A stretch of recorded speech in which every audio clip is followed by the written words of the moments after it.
Hi sa inyo mga kanyak-kanyak. Ang pag-uusapan natin ngayon ay Puyat Moments Part 2. Ang unahin naman natin ay yung pag-overnight sa computer shop. Pero wag niyong gagayahin to guys.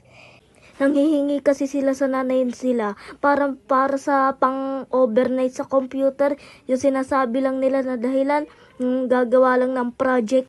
Tapos mag-iipon sila para sa pang-overnight.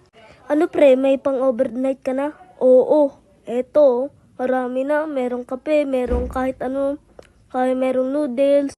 Pre, ang daming kalaban pre. Pre, nasan ka? Wala na kaibigan mo. Nakaalis na, tapos na overnight. Kaibigan ko. Nay, si Joseph po, nawawala.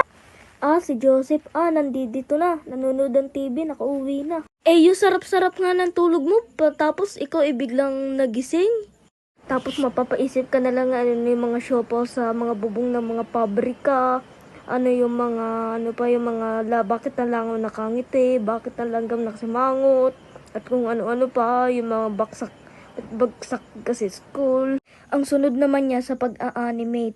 Madami kasing napupuyat sa pag-a-animate yung pinaghihirapan nila. Katulad ni na Jen. Sabi daw niya,